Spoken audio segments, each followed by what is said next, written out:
Vamos dar aquela compartilhada na live, gente, para a Isso galera aí. ir chegando, né? Tem sempre esse momento aí Tava e mandando também aqui. tem que mandar, né? A galera tem muita live, é difícil. Bom, Felipe, Pois não. deixa eu abrir aqui as minhas perguntas, porque situação estranha, né? É, Bom, mas como você tem acompanhado aí nas lives que a gente está fazendo aqui pelo Dois Coelhos Conversa, a nossa ideia é fazer o registro histórico, né, dos produtores culturais que estão atuando aqui na cidade nesse momento, essa geração, né, de produtores. E eu queria então que você me contasse um pouco da sua história desde o início, né, de como o seu envolvimento com a arte, a sua história com a arte começou. Vamos relembrar um pouquinho dessa trajetória aí. Em que momento que você começou a ter contato com a arte e em que momento que você decidiu que era uma coisa que você queria ter mais perto na sua vida, assim? eu acredito que foi lá pelos 9, 10 anos, lá em 97, mais ou menos, que foi quando eu descobri um CD do o acústico dos Titãs. Acho que foi a primeira banda assim que eu falei, nossa, eu gostei desse som. Esses caras escrevem coisas que a gente pensa, coisas que acontecem no mundo, coisas que são opostas ao que a gente está acostumado a ouvir, né? Eles falam sobre agressão policial, eles falam sobre a vida, sobre o amor, sobre histórias de pessoas. E eu achei muito interessante isso, por conta da profundidade dos Titãs, que era uma música diferente da que eu estava acostumado a ouvir nas rádios e tudo mais, né, na convivência dos meus pais. Então foi através do meu irmão que esses CDs chegaram na minha casa, né? Meu irmão sempre foi um fã de rock, de MPB, de música mundial, né, música boa.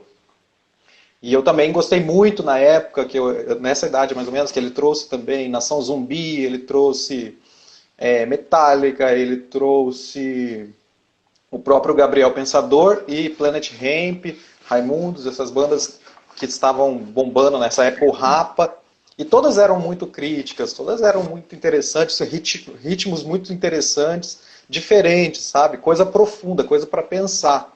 E isso que me interessou. Então, a partir daquele momento, não teve jeito, né? Então, e aí aquilo começou a despertar interesse também em fazer, né? Então, eu sempre escrevi uma coisinha ou outra, né? Às vezes nas atividades da escola e tal, acabava inserindo música, interpretação das músicas, né?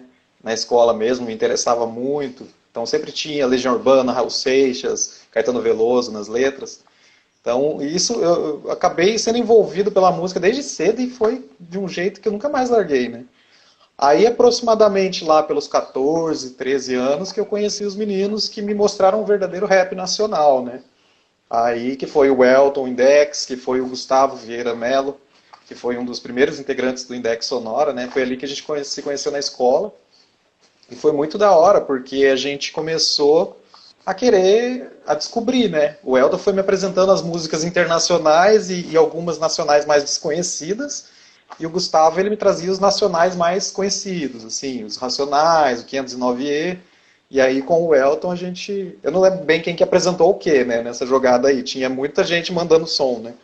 Entre nós três a gente foi se apresentando músicas e foi evoluindo, né? Então, a gente trocava CDs, emprestava, gravava a fita do CD do outro. E sempre conhecendo coisa nova e muita coisa, muita referência nova. Né? E aí eu descobri o rap e aquilo começou a me dar mais chance de, pô, eu acho que eu consigo fazer uma música profissionalmente, porque se eu depender de montar uma banda e organizar e compor para todo mundo, ensaiar todo mundo, fazer show, isso estava muito distante da minha realidade ainda, né?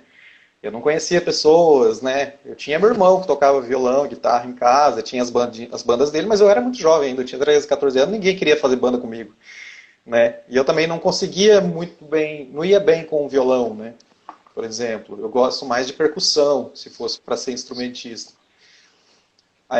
E aí, a partir disso, que a gente criou o grupo Index Sonora lá pelos 2006, mais ou menos. Mas antes disso, você até teve uma fase que você tocou nos bares aí de Maringá com seu irmão, né? Músicas cover, que você tocava bateria e tal, né? Foi antes disso? Não, foi depois. Foi bem depois. Foi lá para 2014, mais ou menos. Tá. E aí, como que foi o começo do Index Sonoro, assim? Qual que era a formação? Como que era o estilo musical de composição, shows e tal? A gente era fundo de quintal, total, né? A gente criou um outro grupo antes, como o Elton disse aqui, que era o Provérbio 7, P7 que a gente chamava. Era inspirado em outros grupos nacionais esse nome e tal. E era eu e o Elton, daí com o Gustavo apresentou uma letra que a gente falou, nossa, que parada diferente, né? Já escrevi uma letra na escola ainda, que a gente fazia letra só no caderno mesmo, e tinha eu falava sobre uma moça que morreu atropelada na Colombo. Eu criei uma letra que chamava BR-376, Pista da Morte, não sei o quê, não sei o quê. Foi a primeira letra mais crítica assim, que eu fiz, né? Aham. E eu mostrei pra todo mundo, mas nunca gravei, nunca cantei, ficou só na memória mesmo. E aí, a partir disso, de uma letra que o Gustavo escreveu, eu não lembro exatamente o nome, mas o tema era bem assim, a coisa da angústia humana, do sentimento de não saber o que que é, o que está fazendo na Terra, essa coisa da rotina repetitiva, repetitiva, vai para o trabalho, vai para casa, vai para a escola, vai para por quê? Porque você não sabe por quê. Esse questionamento total, só que transferido, essa coisa mais psicológica transferida para o rap. Aí a gente falou, nossa, isso é uma combinação que a gente não conhece muito, assim, né? A gente conhece uma coisa um pouco mais superficial em relação a Uhum. reflexões. As Três Pirâmides era o nome da letra, era bem obscura, totalmente obscura. Aí foi aí que, a partir dessa letra, que a gente despertou tem esses outros assuntos, porque a gente não vai ser os caras que vai falar de criminalidade, a gente era moleque só que dava um rolê, e andava de skate de vez em quando, né, e fazia um rap, a gente e ia pro trabalho, né, tava nos seus primeiros empregos ali na juventude, né, ia pra escola, né, Uhum. e mas aí, a partir disso, aí eu comecei, desde do dia que surgiu essa letra, eu falei, cara, a gente conseguiu achar um nicho diferente. Vamos fazer nesse estilo, mais obscuro, mais reflexivo, também puxando um pouco para a crítica social. E aí, a partir disso, foi eu, Gustavo e o Elton, fazendo letras e músicas por uns 3 anos seguidos, assim. Tudo gravando no Aham. computador, com o microfone bem vagabundo, eu fazia a base ali rapidinho. A gente não tinha muito computador, tinha um computador na casa do Gustavo e eu chegava lá e montava as gravações, sessão de gravação, fui aprendendo, assim. Eu aprendia, no meu trabalho, eu mexia no computador e comecei a pesquisar e descobri, e daí levei isso para produzir música. E a gente ficou fazendo isso, só música pra gente mesmo ouvir. Era experiência, era laboratório, ficamos brincando.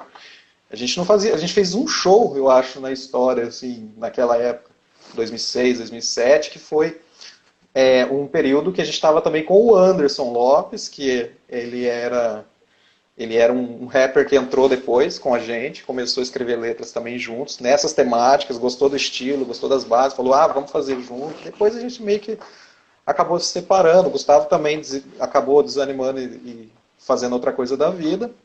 E eu e o Elton sempre ficou com o Idex ali, martelando na cabeça, e aquele monte de letras.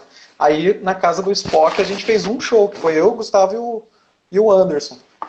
A gente tem uma fita que a gente quer resgatar essa fita, que esse show deve ser 2007, e foi o aniversário do Spock, tava o Big Filho, o MC, tava lá também, a gente abriu um show para ele, Cleops estava lá também, e foi muito da hora, assim, a gente descobriu um jeito de fazer rap que a gente queria manter, e falou, vamos levando, mas aí o tempo levou a gente para a época em que o Index Sonora se tornou uma banda com baixo, guitarra, bateria, né? Foi quando a gente conheceu o Vinícius, o Vini, que ele se chamava Vini Allen na época. Aí através do Bruno Gomes também, a gente conheceu o Cauê. O Bruno Gomes era nosso baterista, o Cauê era o baixista e o Vini era o guitarrista, compositor mesmo. E ele fazia a música e a gente fazia as letras. Eu e o Elton também. Aí ficou só eu e o Elton e a banda. Aí a gente, nessa época a gente fez shows. Aí a gente fez shows no Tribus, shows no Porão Bar, a gente fez show lá no Pulp Fiction na época, show na praça, abrindo o show do DX lá com o Anônimos Aduzidos.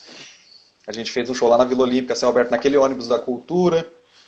Isso é que ano? Ah, isso aí já foi lá para 2013. Já fazia uns 4 anos que a gente estava com a banda já. Então também entrou o Kojiro na época, ele foi no Kubitschek, a gente tocou, ferveu, foi bem legal, foi todos os amigos nossos foram, foi muito da hora. Então daí passada essa fase, eu acabei entrando na faculdade, eu acabei ficando muito ocupado e não consegui levar o trampo a sério. Né? E aí o Vini, que estava aqui, mas a família dele era de fora, ele falou, cara, eu vou ter que ir embora, porque a única coisa que estava me prendendo aqui era o Index, mas está tudo parado, ninguém está conseguindo, o Elton também sofreu um acidente na época, a coisa foi amornando e o Vini foi embora e a banda se desmanchou, depois voltou mais um pouquinho com outros caras, né? Com o Emerson depois, o Esso, ele tocou guitarra com a gente, o Cauê também tocou guitarra já, tocou baixo. E eu tocava teclado e vocal. E o Elton cantava só vocal. E foi isso. Aí a gente parou de vez lá para 2016, foi o último show no Porão Bar. Aí que 2017 que a gente voltou realmente com o grupo de rap de volta, do início. Porque era mais prático, porque a gente gosta muito do rap cru, do rap puro, do rap original, clássico. A gente gosta dessa coisa da cultura do DJ, da cultura do beatmaker. Então a gente valoriza muito isso e não quis abandonar. A gente quer trabalhar outras vezes com bandas também.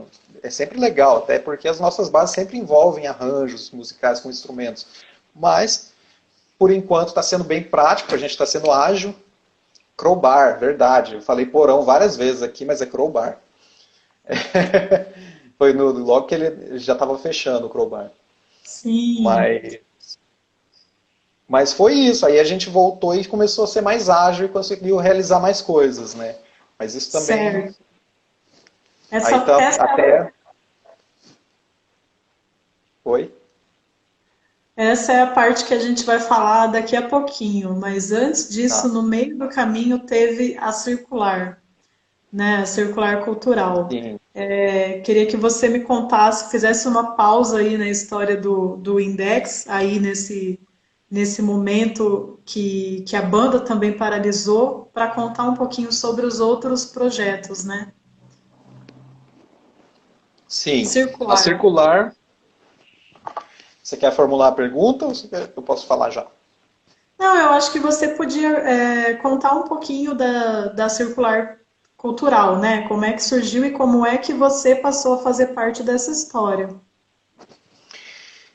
Através do Vini, que era nosso guitarrista, eu conheci a Karen uma vez numa festa na casa do Marcão e foi bem legal. A gente viu que ela estava fazendo os projetos e ela entrevistou o Index, ela me entrevistou, né, representando o Index na época. Ela estava fazendo faculdade de jornalismo para terminar já nos últimos anos. Entrevistou o Index e tal, e a gente se conheceu e a gente ficou se acompanhando nas redes sociais, né?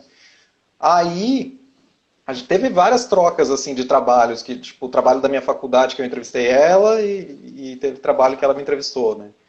A gente trabalhava meio que estava terminando os cursos. Eu estava começando e ela estava terminando já, né? Eu estava começando publicidade.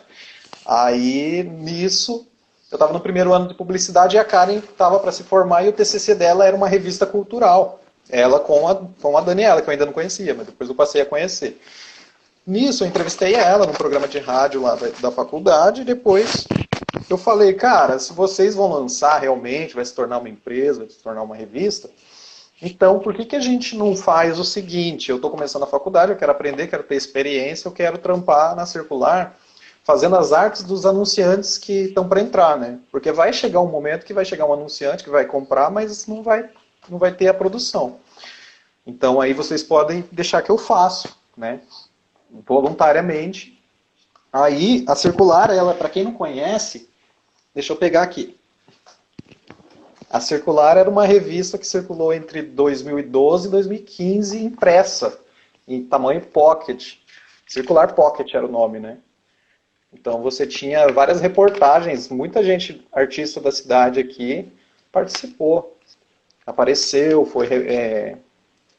teve matéria sobre ele apareceu como foto, o pessoal no rolê aparecia, muitos dançarinos, bandas, artistas independentes, donos de casas de show, todo mundo acabava sendo reportagem nesse circuito underground, né? No circuito do rock independente, no circuito do hip hop, era mais ou menos essa pegada da circular.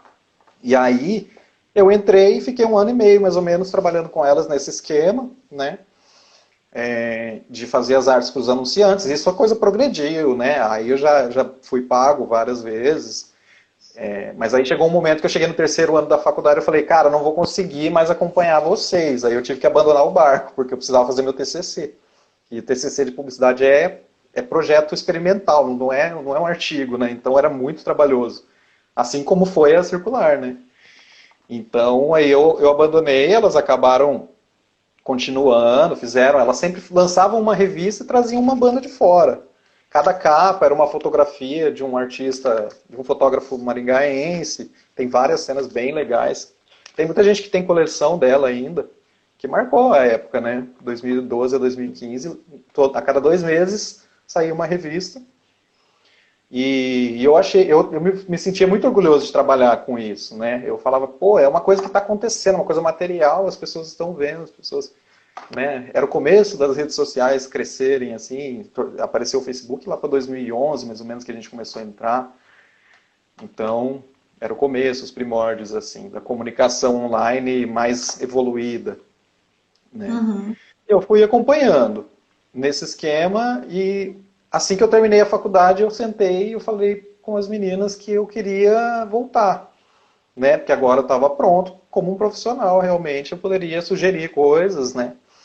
Para tornar ela mais atual, né? Na época, o jornalismo impresso ele teve uma queda de audiência, de vendas e assinaturas e tudo mais, que foi, assim, acho que a maior de todas, entre 2014 e 2016. Isso para todos os offline, né? Televisão, rádio, jornal, revista, foi o começo do declínio. E claro que afetou. Se afetava a revista Bravo, é claro que ia afetar uma revista local, pequena, né? Que não tinha um capital investido, não tinha acionista, não tinha nada. E aí eu falei, cara, a gente pode tentar, agora eu entrando como sócio de participação mesmo e a gente organizar um novo plano, né? Uma nova rota. E aí as meninas toparam, gostaram da ideia nossa, daí a gente fez altos materiais independentes, assim, muito legais. A gente fez reportagens de documentário com as meninas do abrigo de animais, aí eu trouxe o meu conhecimento de vídeo, porque eu venho da escola da televisão universitária, né? Então aí eu fiz alguns cursos na época da faculdade, e aí essa coisa do vídeo, eu vindo da TV, eu tinha muita experiência técnica, muita capacidade técnica, eu arranjei mais ou menos um computador ali que eu conseguia começar a trabalhar com vídeo. Aí a gente também tornou sócio o Renato Domingos, que era quem fazia e tinha infraestrutura de vídeo, né, de captação de vídeo. E eu ficava na edição, e o Renato era diretor de fotografia e filmmaker, né, videomaker. E aí era nós 4, as 2 meninas fazendo roteiros, produção, entrevista, edição de conteúdo, e eu ficava mais na parte estética e de técnica de vídeo, né? E o Renato na fotografia, filmagens, né? Aí o design a gente meio que dividia, eu e a Dani, a Karen, a gente sempre se virou com a parte de design gráfico. A gente contratou uma vez o Max para fazer um site que ficou 1 ano da Circular Pocket Digital, o primeiro site foi do Max, amigo nosso, o Max Vitorino. E aí, depois de um tempo, a gente conseguiu realizar alguns projetos maiores, daí com editais, com lei de incentivo, que era o Voo de Bike, por exemplo. Deixa eu ver se daqui. O Voo de Bike, ele foi lançado depois em 2018. 18, né? 18, acho. Ah, 2019, e aí, no começo do ano, né? É, isso, 2018 foi a produção, é verdade. E aí com isso a gente investiu numa nova marca, com a Repertório Design, que é uma empresa aqui de Maringá também, os meninos super criativos e competentes, fizeram uma marca, três marcas pra gente, eu acho, que era a Circular Alternativa, que ia se tornar um festival, que a gente já tinha meio que aprovado. Então a gente investiu na marca geral e já pensando nesse festival que ia acontecer. E aconteceu pelo Aniceto Mate daí. O site a gente chamou Miyagi, eu não lembro agora o nome da empresa dele, mas ele é amigo nosso, menino do hardcore ali, que faz sites muito funcionais e bonitos. Então eles já tinham uma comunicação com o pessoal do repertório e eles fizeram a plataforma meio que coparticipativa ali. Né? E a gente conseguiu transformar esse site numa plataforma muito mais sólida, muito mais ágil, né? Através desse investimento que a gente fez com o trabalho que a gente começou a fazer do voo de bike. Né? E ele foi o pontapé. Aí depois veio o Circular Alternativa, que também foi um projeto que a gente escreveu em determinado momento, que a gente estava fazendo assim. A gente gosta de fazer evento e gosta de fazer vídeo. São duas coisas que agregam valor. As meninas eram mais com o evento e eu era mais com o vídeo. Então aí eu fui atrás para viabilizar o voo de bike, que era uma ideia da Dani. Eu falei, não, eu sei os meios, eu sei mais ou menos o que tem que ser feito, fui conseguir para que ele fosse realizado. E aí a Dani fez o roteiro, escolheu os personagens, foi bem legal. E ficou muito massa. Tipo, todo o entrelaçamento das entrevistas, foi um trabalho bem legal. Ou seja, era uma coisa que a gente poderia até ter feito independentemente, mas que eu fui tornar isso real. E as meninas queriam fazer festival, estavam com saudade de fazer evento. Circular Alternativa veio, acho que na cabeça da Karen. Ela que propôs e aí a gente começou a organizar. A Karen e a Dani sempre foram mais ligeiras com a parte do evento. Eu e o Renato, a gente ficou mais no background ali, a gente ficou na contenção da parte técnica, né? Então eu fiz arte, fiz vídeo de divulgação e tal, e elas fizeram contato com todo mundo do evento, contrataram as estruturas, e a gente ficou ali fotografando e filmando durante o dia do evento, né? E elas na organização. Ficou bem massa também um evento que a gente trouxe o Carne Doce de Goiânia, e também o Stolen Birds de Maringá. Eles tocaram lá, foi bem massa, praça cheia, né? Então esses dois projetos, Voo de Bike e Circular Alternativo, foram o que deram força para Circular crescer, né? Então são projetos que a gente gosta muito, assim. Eu gostei muito de fazer o Voo de Bike. Eu andei em 2018 só de bike, porque foi uma forma de eu adentrar ao universo das bikes e me sentir um ciclista urbano, porque era esse o assunto, né? E o Circular Alternativo foi legal para ver uma infraestrutura de show. Nossa, conseguimos organizar uma coisa grande até, se for pensar em 4 pessoas, e foi tudo bem, não aconteceu nenhum incidente, nenhuma briga, nenhum alcoolizado, nada, sabe? Então foi muito legal, todo mundo saiu feliz, os músicos saíram felizes, o show foi bem bacana, o resultado a prefeitura disponibilizou tudo que a gente precisou, né, para fazer, e deu certo. Então a Circular, a partir disso, antes disso também, antes do voo de bike, a gente já tinha feito o Circular o Circular no Mojo. E esse projeto Circular no Mojo não pode ser esquecido jamais, porque ele está rodando, inclusive, até hoje, lá no canal Music Box Brasil, que é um canal de TV a cabo especializado em música, e a gente lançou uns 7 ou 8 episódios para lá, de uma session de bandas, né? São 7 bandas diferentes que estavam circulando pelo Paraná, passaram por Maringá e a gente capturou para fazer um show, né? Fazer um show dentro do estúdio e gravar, fazer vídeo. Você se lembra das bandas que passaram por esse projeto? Sim, Nevilton, Water Rats, a Cris SNJ veio, o Zander, Ai, cara. Agora você me deixou numa situação, porque eu não vou lembrar de todos. Foram 8. O Bulgarins e o Hierofante Púrpura. Foi um também. Que os meninos do festival que trouxeram. Eu esqueci o nome do festival do Paul. Que o Paul trabalhava também. Não sei se ele está aí ainda. mas que eles trouxeram o Bulgarize e foi muito massa o show e foi muito massa a produção do vídeo.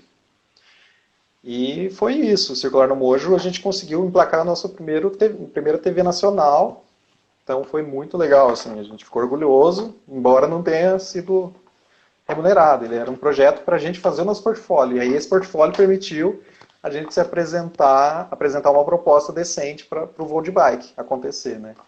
Uhum. O Então, Road Bike, que foi um projeto de audiovisual, embora vocês já fizessem o Circular no Mojo, ó, o Stone está falando aí que o Dead Fish também, porque lembra que colaram em casa. não, o Dead Fish não. Projeto. A gente não gravou, mas eles passaram por Maringá. Deve ter sido algum outro projeto. Então, queria que você falasse um pouquinho mais detalhadamente a respeito do projeto Voo de Bike, por ter sido um projeto grande, né? Um projeto bem profissional também, de muita qualidade. Queria que você falasse um pouquinho dos desafios, das dificuldades que vocês, como produtores, enfrentaram, inclusive porque foi um projeto via Lei Rouanet, né? Não foi um projeto por um edital municipal, que tende a ser um pouco mais simples, né, na prestação de contas, nas burocracias, nas regras, né? Eu queria que você falasse um pouco sobre esse projeto, que eu acho que teve uma grande repercussão na cidade, né? Vocês deram muitas entrevistas em todos os programas de TV e tal. Então, o voo de bike, ele surgiu na mesa de discussão de pautas, né, para fazer projetos. A gente queria fazer novos projetos com a Circular, queria projetos que dessem para ser financiados. Então a gente tinha o próprio Circular no Mojo, a gente tentou depois uma segunda parte, uma segunda etapa para tentar patrocínio direto. Mas não era viável o Circular no Mojo. Ele, com o formato dele, a gente não conseguiu, pelo menos não conseguiu via apoio com intermediários, assim, eles não se interessavam por apresentar esse tipo de projeto audiovisual. Mas o Voo de Bike ele já tinha uma pegada diferente, porque ele fala sobre sustentabilidade, ele fala sobre liberdade, ele fala sobre direito à cidade, né? Essa coisa de você usar a rua para as pessoas e não para os carros, né? Uhum. E ele tinha, e ele tem. E essa é uma pauta que está muito atual, inclusive ainda, né? Tanto é que eu acho que nos últimos anos foi assim, praticamente quase todas as obras que acontecem acabam vindo com uma ciclovia embutida, porque é lei, né? Então é uma discussão. É preciso tornar a cidade menos poluída e menos movimentada de carro, porque o carro ocupa muito espaço. E o Uhum. espaço é para ser para as pessoas. A partir do momento que a cidade é ocupada por carro, pedaço de lata, que ocupa o espaço de 20 pessoas, tipo, não tem cabimento, porque é uma propriedade particular que fica ocupando espaço público. Entendeu? É claro que todo mundo tem direito à rua e tal, mas essa coisa da circulação nos centros da cidade, do estacionamento, isso é uma discussão que já está evoluída em outras cidades. A nossa vai chegar a nossa vez, né? Porque Uhum. assim, vai chegar um momento que não vai ter estacionamento para ninguém e eles vão ter que ir tirando as vagas de estacionamento, porque vai ter muito carro para passar. Então isso está muito. A gente está trabalhando isso bem aqui em Maringá até. Tem muita ciclovia, muita coisa que favorece você andar de bicicleta, mas a gente sabe que não é uma realidade ainda, né? A sedução do carro. Então, enfim, eu estou divagando sobre o assunto do filme. Quem quiser assistir está no canal da Circular, no site da Circular, procura lá, circularcultural.com.br/voo de bike. Ele é um filme de 45 minutos. Então, assim, a proposta já foi levada integralmente. O que vai acontecer? A gente Ah, propôs. ele está disponível online? O Léo está perguntando. Está através do site, não está no canal acessível direto, entendeu? No canal do YouTube. No site, Uhum. a janelinha do player está lá. Tá. Vai ser tipo uma matéria falando vários documentários brasileiros e mais voo de bike nessa matéria. Aí você procura lá, Tá. você acha. E ou senão procura na busca do site que você encontra. Então ele tinha apelo, ele tinha tudo para dar certo e a gente tinha muita vontade de fazer. O Miguel conheceu a gente através desses vídeos. O Miguel trabalhava no ICI, Instituto Cultural Ingá, que faz essa intermediação entre empresas para captação de recursos, e ele falou, coloca esse projeto na lei de incentivo e aprova lá com o Ministério, depois você me traz.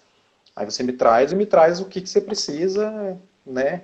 Qual é a verba, aquele resuminho que é tipo um slide que é apresentando quem éramos nós, qual era o projeto, qual era a duração, quais eram os personagens, mais ou menos, tinha uma sinopse, mas ninguém lê, né?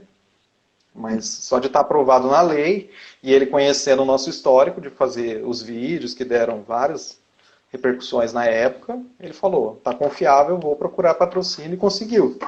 E a gente também conseguiu uma parte desse patrocínio através de um edital de captação, né, que a gente escreveu no BRDE, que é um banco público, e ele estava aberto para contribuir com propostas aprovadas na lei, e aí deu certo. Muito trabalhoso? Mas eu não acho, eu não achei tão difícil. Eu acredito que vai dar tudo certo, minhas contas fecharam tudo certinho. Tem que ser cuidadoso, né? Tem que ser minucioso. Você vai fazer um cheque, você fazer cópia, fazer isso, fazer aquilo, colocar, né, nota fiscal, colocar nas pastinhas certo, trabalhar organizado. Né? Aí dá certo. Porque ele é muito mais restrito, você tem que ficar cadastrando nota com valores, né? É diferente de você fazer uma justificativa de onde foi, né? É mais assim, é pontual. Esse parafuso foi comprado de quem, foi comprado por quanto e quando recolheu de imposto. E isso é uma questão assim de ficar em cima, porque senão seu nome vai para o pau, o nome da sua empresa vai para o pau, aí não tem como você fazer outro, né? Mas ainda bem que eu não fiz mais nenhum ainda, por essa lei de incentivo. É trabalhoso? Mas é que eu ainda não tenho nenhuma ideia formulada, assim, para fazer um novo projeto que exige uma empreitada. É um projeto de longo prazo, de 3 anos, assim, para começar, né, desde o embrião da ideia até se tornar um projeto desse tamanho e cadastrar e aprovar, é uns 3 anos, se você quiser fazer uma coisa boa mesmo. A não ser que seja uma continuação do que você já fez. Sim. Mas foi muito interessante, eu me senti muito profissional fazendo isso, né? A gente evoluiu muito, cresceu muito em responsabilidade, em compromisso, em organização, né? Foi um filme que ficou interessante, a mídia repercutiu, todo mundo repercutiu na mídia, né? E a gente deu bastante entrevista, então a gente levou o assunto para o debate, isso foi o objetivo, foi cumprido, a gente levou o assunto para o debate com o povão, com todo mundo. As pessoas se questionaram, E aí a gente conseguiu fazer uma exibição do lançamento em praça pública, foi massa na Semana da Cultura, um telão gigante, bastante gente foi. Gostaria que tivesse ido mais, não foram muitos. Nem era pandemia e tinha pouca gente. Mas se a gente fizesse esse rolê hoje, garanto que ia ter bastante gente. Ninguém tá ligando para a pandemia, né? Sim. Mas, cara, foi legal. Foi mais ou menos isso que aconteceu nesse projeto. Fechei as contas em 2019, entreguei e estamos aí aguardando ver o resultado daqui a 10 anos. E no mesmo ano de lançamento do voo de bike, foi praticamente um ano de retomada do Index Sonora, né?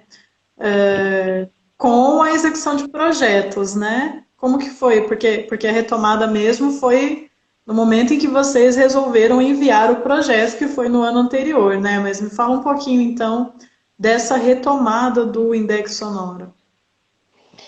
Esse projeto, Mistério Rap, ao vivo, no Teatro Barracão, já foi concebido lá em 2006. Assim que a gente formou o grupo, a gente ficava lá naquela praça, ouvindo essas músicas. Eu, Elton e Gustavo, a gente gravava a música na casa do Gustavo, e ia lá na praça e ficava ouvindo nos fones. Cada um com um fone gigante na orelha ali, assim, e curtindo o som lá.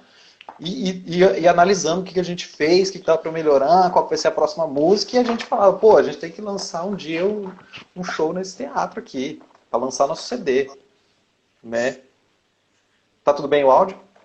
Tá. E aí, isso ficou na nossa mente tanto tempo, que aí em 2018 aí abriu o edital do Aniceto Mate, e a gente mandou várias propostas, e uma dessas foi o DVD Index Sonora. Mandei. Na verdade, quem mandou foi o Thiago, DJ Frisa, né? A gente falou, vamos, a gente já estava retomando. A gente já estava tocando junto com o Thiago, o DJ Freeza entrou em 2017 para tocar com a gente, né? O Elton comprou a controladora de DJ para aprender e o DJ Freeza assumiu e virou DJ. E tá Uhum. mandando bem pra caramba.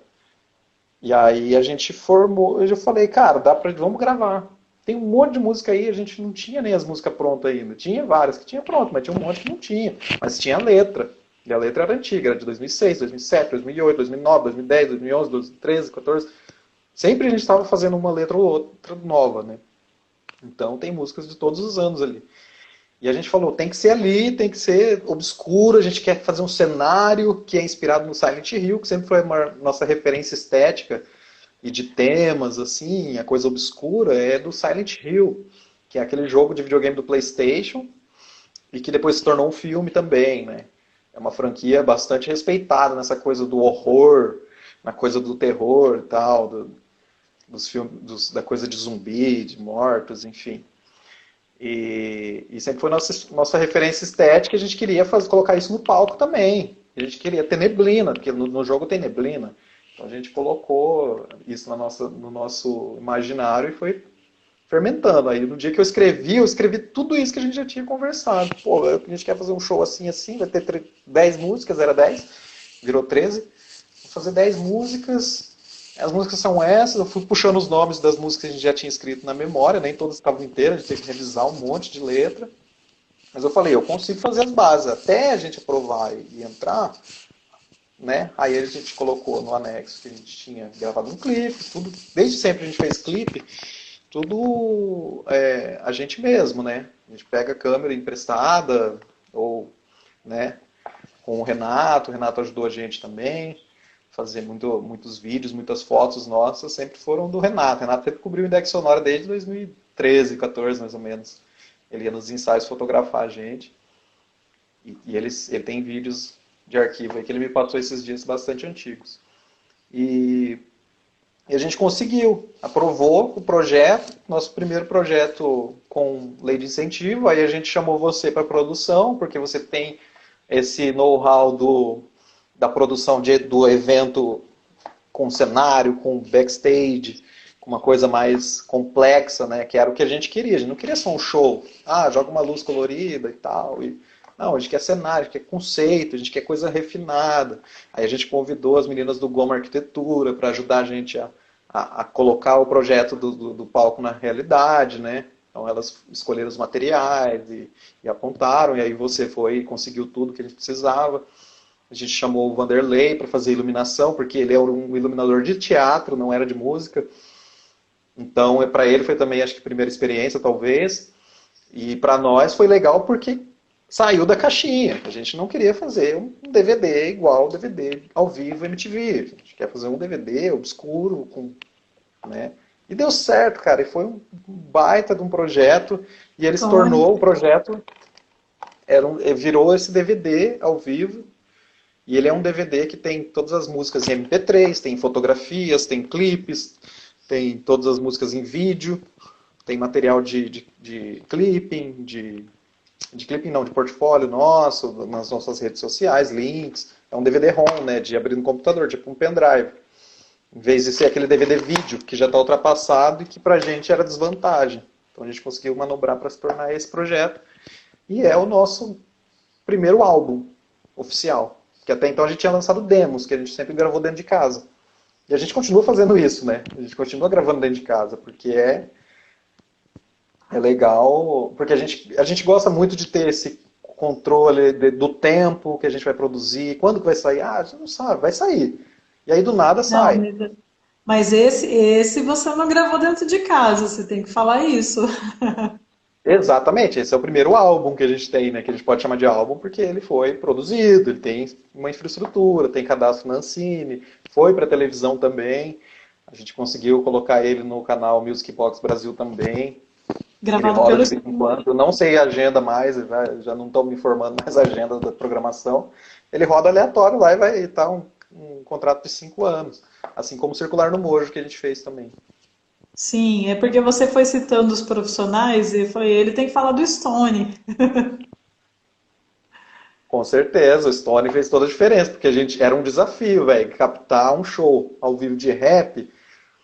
Parece simples, mas com o que a gente estava propondo era diferente, né? A gente queria uma coisa viva, queria a sensação de estar no teatro, que é mais um ambiente mais fechado, captar as nuances das vozes, do ambiente. E o Stone fez isso com maestria na hora da mixagem, a gente acompanhou, da edição e da mixagem. Só foi uma coisa que a gente nunca teve, né? Experiência, foi a primeira, assim. Sim, e para falar, como você já estava falando dessa questão da gravação em casa, o Index Sonora está super produtivo na quarentena, né? Fala para mim um pouquinho desse momento aí de isolamento que o Index está soltando várias coisas. Então, a quarentena começou e a gente estava já formulando o próximo passo. A gente fez todo um planejamento no final de 2019, sentamos e traçamos as metas do ano inteiro, né? Porque esse ano eu falei, agora, a partir do DVD, eu vou investir a minha carreira do Index. Agora eu vou focar nisso, porque eu já trabalhei, consegui fazer muita coisa legal, com muita gente legal, que foi com a Circular, que foi com o próprio filme que a gente fez dos nossos servidores, né, junto com você. E aí eu falei, não, agora vai ser 100% Index, 2019 do meio para frente. Até agora eu tenho focado nisso. E aí a gente estava já preparando um monte de música e começando a gravar as demos, mas aí interrompeu tudo. E a gente tinha vários shows, que inclusive você que entrou como produtora a partir do DVD e conseguiu aprovar a gente em mais outros, em festival, em semanas, enfim, em editais diferentes para atividades de apresentação, como convite à música, que interrompeu, mas pelo menos aconteceu a primeira edição já, a gente fez via live, foi muito legal, foi inesperado, mas só deu resultado positivo, né? Então só que a gente está interrompido ainda, tem várias coisas que não aconteceram ainda, que eram para estar acontecendo já. E isso ia fazer a roda girar mais rápido. Então, o que aconteceu? A gente teve que frear e falar, não, o que dá para a gente fazer enquanto está em casa? Então, vamos continuar produzindo. Daí a gente começou a fazer uma produção que é o que a gente faria como uma pré-produção musical, que é gravar no celular, gravar no microfone mais em casa, assim, porque a gente não tem uma acústica X, mas a gente tinha boa vontade, interesse em continuar trabalhando e criando, porque as ideias estão fervilhando na mente, principalmente nesse momento. Para o Index Sonora, que é um grupo de crítica social e de análise da realidade, dos sentimentos das pessoas, esse momento está sinistro, está inspirador demais, assim. Então é o ano que eu mais escrevi letras, desde da época de 2006 a 2008 ali, é agora a segunda onda assim, da minha vida. E aí a gente começou a produzir em casa. E aí o Elton manda os seus vocais, o DJ Freeza grava os seus scratches, o Elton grava com o iPhone. O cara, ele consegue fazer uma captação que fica ótima, fica semelhante a um microfone mais profissional, semi-profissional que eu tenho aqui. Eu nivelo ali na mixagem e falo, cara, a gente está num momento de emergência, a gente vai lançar assim, com o que a gente tem, não vamos ficar. A gente não tem como investir numa estrutura melhor para fazer um puta clipe e tal, mas ninguém está fazendo agora. Agora está difícil mesmo. Está todo mundo fazendo mais focado no conteúdo do que na forma, né? E ainda assim a gente consegue uma forma razoável, porque as pessoas estão assistindo muito pelo celular, então a gente acabou abrindo mão desse preciosismo técnico, mas a gente também tem bastante conhecimento que a gente adquiriu nessas experiências caseiras, que a gente consegue aplicar agora com muito mais qualidade. E também a gente tem outros equipamentos, né? Então, está fluindo. Muita música nova, eu vou lá, sento, gravo, começa uma base, o Elton me pediu uma base de um dia para o outro, eu consegui criar, que foi a música que a gente lançou hoje. Hoje teve um lançamento no canal do Index aqui, no nosso Instagram indexsonoro.oficial, ela se chama Rap é Sério, o Elton dá a letra dele lá. E também a gente lançou na segunda agora, junto com a Rachel, em parceria, que ela ajudou a gente a fazer a produção da música Voz e Vez, que lançou com um clipe aqui gravado em casa também. Ela ajudou a gente a filmar. Eu fiz a música e ela entrou em contato com todo mundo. A gente fez um clipe meio que colaborativo com vários amigos artistas que a gente tinha mais acesso, assim, porque a gente queria fazer uma coisa meio rápida para não perder o gancho da questão da Lei Aldir Blanc e da questão do debate cultural, que a gente precisa pressionar agora para que a coisa aconteça.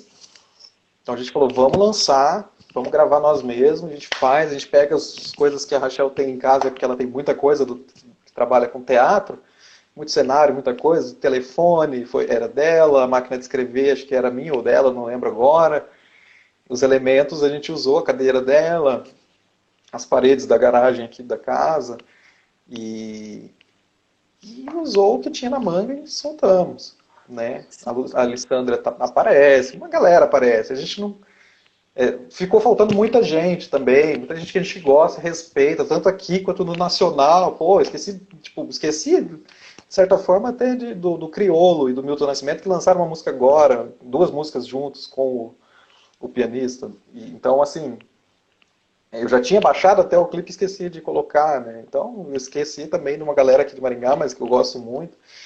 E tá sendo produtivo desse jeito. Tá sendo assim, arregaçando a manga, acordando às vezes 7 horas, eu acordo para fazer uma base e fico em cima daquela base até meio-dia ali. Aí à noite eu chego lá no meu trampo, eu trabalho das 6 à meia-noite, eu chego lá, eu também começo a adiantar alguma coisa, escrever uma letra, fazer uma base no meu notebook, começo a editar um clipe, aproveitando todos os tempos que eu tenho disponível, e está sobrando muito mais do que sobrava antes da pandemia, então, né, acaba sendo muito criativo. O que o rap significa para você, assim? O que você entende da importância do rap na sua vida e na vida de outras pessoas envolvidas com esse movimento, né? Pode-se dizer. Cara, o rap, o hip hop como um todo, o hip hop ele é uma cultura, é um movimento, e o rap é um dos elementos dessa cultura, né? O rap é a música do hip hop. E eu sempre gostei muito de música. Eu acho que o rap ele é o que tem a voz mais crítica, a voz mais ativa, mais política possível, e que é acessível à população, que entende o que o cara está falando e ele está te dizendo, cara, isso que você está vivendo é uma mentira, isso que você está vivendo, você está sendo iludido, e não adianta vir com esse papo que a gente está vivendo a realidade aqui, está dizendo para vocês que estão aí nas suas casas, nas suas vidas normais, que aqui na periferia, que aqui no fim do mundo, onde a gente mora, que o Estado não chega, as coisas acontecem, existe uma vida, existe uma realidade, sabe? Esse fim de mundo que eu digo é no sentido, entre aspas, né? Porque como as pessoas pensam que é, né? Mas que as periferias do Brasil são a maior parte da população vive nas periferias e no interior do Brasil, não vive nos centros das capitais. Então, essas pessoas que vivem nessa bolha, elas acabam descobrindo isso quando o hip hop chega e canta uma música. Um membro do hip hop chega no Faustão e canta a realidade do morro, canta a realidade como o MV Bill fez, né? E leva para casa da classe média, olha isso aqui que você não está enxergando. Então o rap ele tem essa mensagem, ela é certeira, cara. Ela chega nas pessoas. E as pessoas ficam incomodadas e ficam assustadas e ficam muitas vezes mais conscientes, sabe? Quebram-se tabus, né? O hip hop ele conversa sobre aquilo que ninguém quer tocar no assunto, porque o brasileiro gosta muito de evitar assunto delicado, né? Então, para mim, o hip hop é essa ânsia que eu tenho de falar para as pessoas, gente, vamos acordar. As coisas não são simples assim. A realidade é muito... enquanto alguns estão muito confortáveis, como nós acabamos ficando, né, numa cidade bem abastada, com acesso a muita coisa que outras pessoas não têm, a gente fica anestesiado e não descobre. Então, o hip hop ele é esse mensageiro e que também ele ajuda as pessoas a terem uma profissão, né? Porque o hip hop envolve tanta estrutura, né? Tanto os eventos movimentam a economia, shows de rap. O rap é um dos negócios mais lucrativos do mundo, né? Se você for pensar, e movimenta uma economia gigantesca. O hip hop tem uma influência na cultura geral que é muito maior do que, às vezes, até os próprios Beatles, influenciaram menos do que o hip hop influenciou na cultura geral do mundo inteiro, né? Porque todos os idiomas têm pessoas que cantam rap, né, no mundo. Mas você acha que Então, tem aquela coisa da salvação e do resgate, assim? Você consegue perceber essa, essa questão, essa importância? Você concorda com isso? com certeza, justamente por conta dele ser uma coisa, uma grande realização, de ele movimentar muita coisa, influenciar muito a opinião das pessoas, é que ele Uhum, gera oportunidades de pessoas que às vezes nunca tiveram voz para nada, agora tem.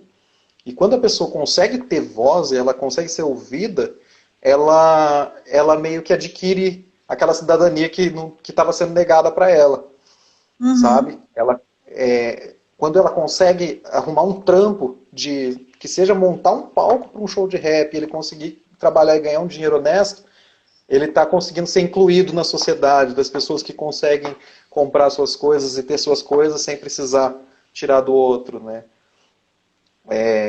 Então, todas as formas de você participar do hip hop, você ganha alguma coisa, assim, como pessoa.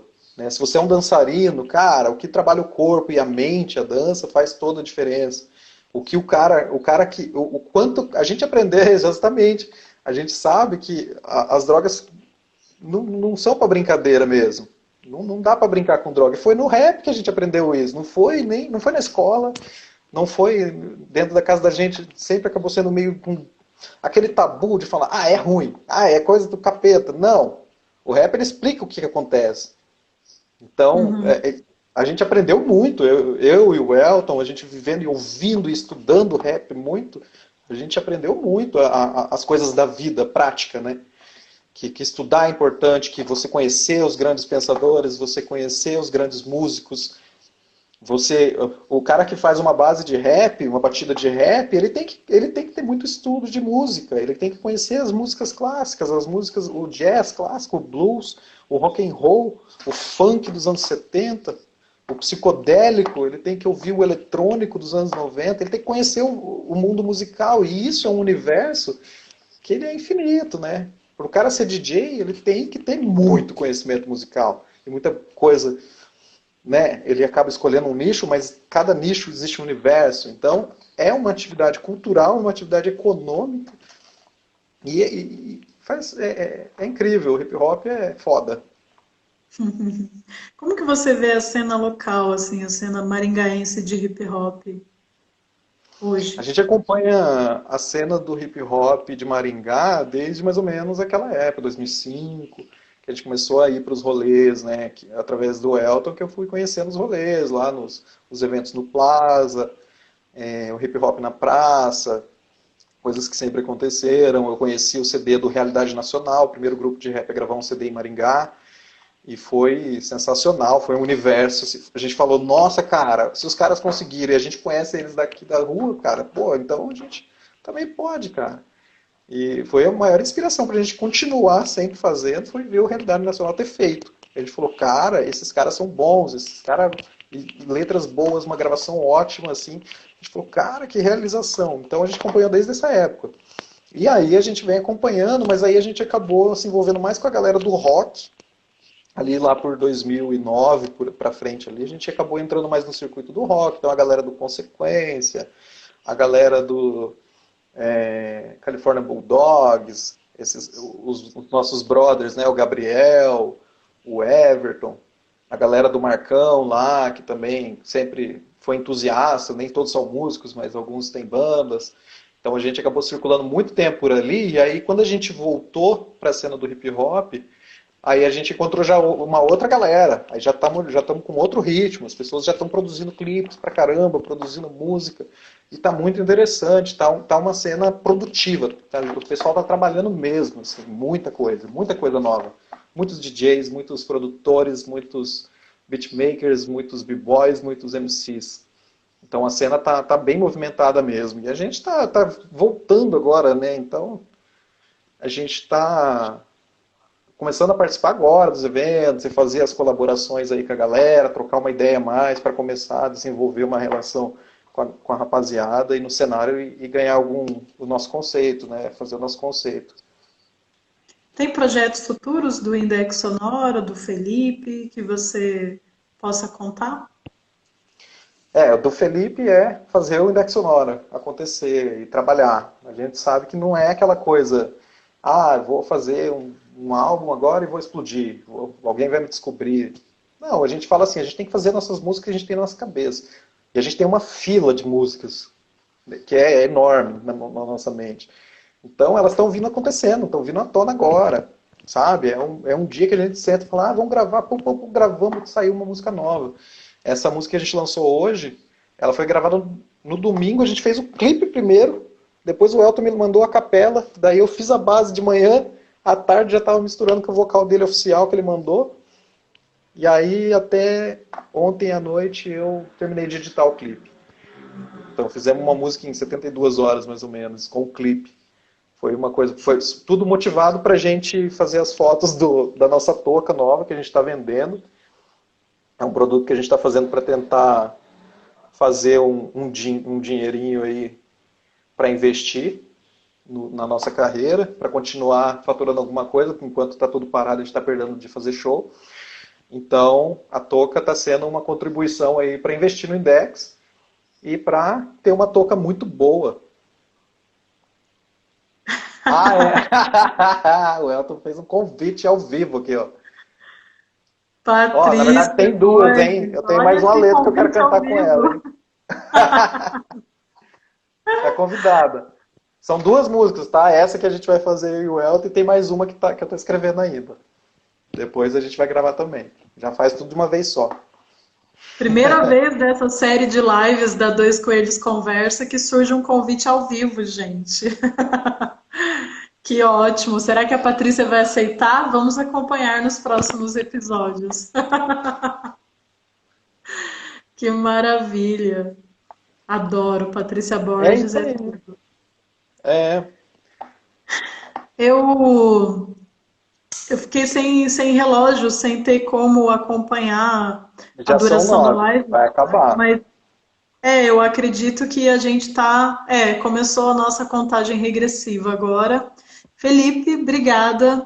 Eu acho que foi ótimo. E a Alessandra apoiou a ideia aí, da gravação com a Patrícia. Um beijo. Beijo. Obrigada a todos que acompanharam, gente. É Valeu, isso aí. galera. Tchau, Tchau. tchau.